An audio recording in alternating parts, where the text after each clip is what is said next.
திண்டுக்கல் அவதா ceramics இந்தியாவிலேயே முதல் மிகப்பெரிய ஷோரூம் 1,00,000 சதுரடியில். கனமழையால் திருச்செந்தூர் தனி தீவு போல் துண்டிக்கப்பட்ட நிலையில் கோவிலில் தரிசனம் செய்வதற்காக கடந்த ஞாயிற்றுக்கிழமை சென்ற ஆயிரக்கணக்கான பக்தர்கள் சொந்த ஊர் திரும்ப முடியாமல் காத்திருக்கின்றனர். கூடுதல் தகவல்களோடு இணைந்திருக்கிறார் நமது செய்தியாளர் முத்துப்பழம்பதி. கடந்த சில நாட்களாகவே அந்த பக்தர்கள் அந்த கோயில்ல இருக்காங்க. என்ன மாதிரியான பாதிப்புகளை சந்திச்சுட்டு வராங்க? அவர்களை மீட்கும் பணிகள் ஏதேனும் முடுக்கிவிடப்பட்டிருக்கா?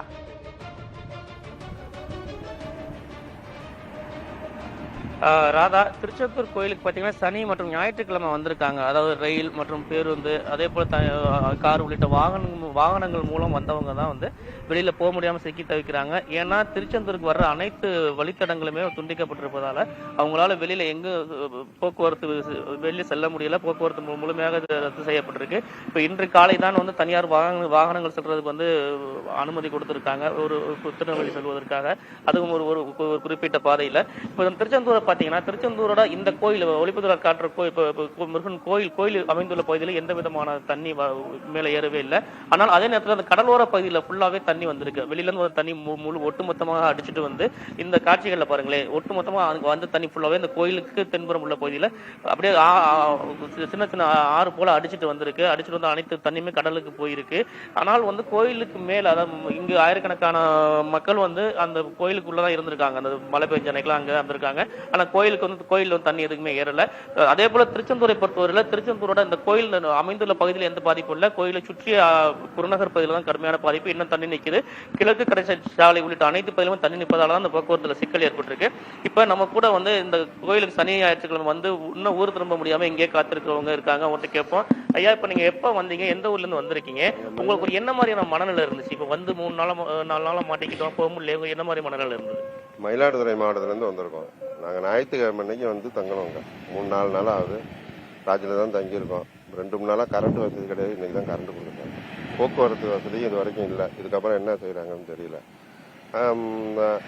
மனநிலை வந்து ரொம்ப டிப்ரெஷனான மனநிலை தான். வந்து இங்கே மாட்டிட்டோமே, என்னடா எப்போ ஊருக்கு போவோம் என்னங்கிற ஒரு சூழ்நிலையில் தான் இங்கே தங்கியிருக்கோம். நாங்கள் இன்றைக்கி இவங்க வண்டி விட்றாங்களா இல்லை என்ன செய்கிறாங்கன்னு தெரிஞ்சுக்கிட்டு தான் இருக்குது.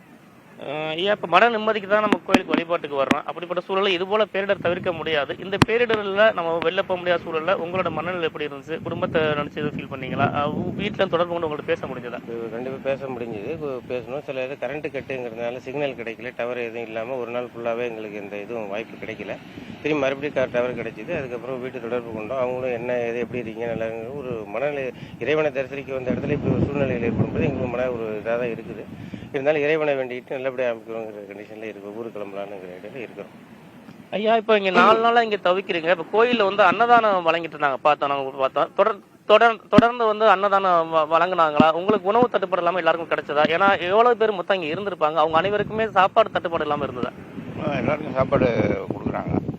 ஹாலில் ஒரு 200 பேர் சாப்பிட்ற அளவுக்கு ஏற்பாடு இருக்குது.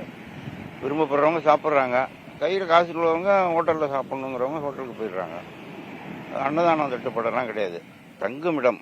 இப்போ பணம் எடுத்துகிட்டு வரோம், பணம் இல்லை, நமக்கு ஒரு ஃபோன்பேயில் அனுப்புகிறாங்க அப்படின்னு சொன்னால் கூட அதையும் எடுக்க முடியாத சூழ்நிலை. எல்லாம் அந்த ஏர்டெல்ல ஏதோ ஒன்று தான் வேலை செய்யுது. பிஎஸ்என்எல்லாம் வேலை செய்யல. ஃபோன்லாம் நெட்டே கிடைக்க மாட்டேங்குது. ராதா, இப்போ இவங்களுக்கு வந்து உணவு என்பது வந்து கோயில் நிர்வாகத்தாலே வழங்கப்படுது. அன்னதானம் வழங்கப்படுறதுனால இப்போ ஒரு 4000-5000 பேருக்கு 4 தூரம் வழங்கப்பட்டதாக அந்த கோயில் ஈவோ சொல்லியிருக்காரு. உணவுங்கிறது ஒரு பிரச்சனை இல்லாத சூழல்ல மற்ற தங்குமிடம் உள்ளிட்டதான் பிரச்சனை இருக்குன்னு சொல்றாங்க.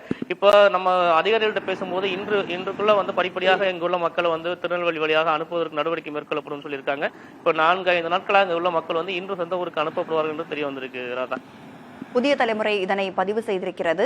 போக்குவரத்து சீர் செய்யப்பட்டு அனைவரும் வீடு திரும்புவார்கள் என்று நம்பலாம். முத்துப்பழம்பதி, விவரங்களுக்கு நன்றி. திண்டுக்கல் அவதா செராமிக்ஸ் இந்தியாவிலேயே முதல் மிகப்பெரிய ஷோரூம் 1,00,000 சதுரடியில்.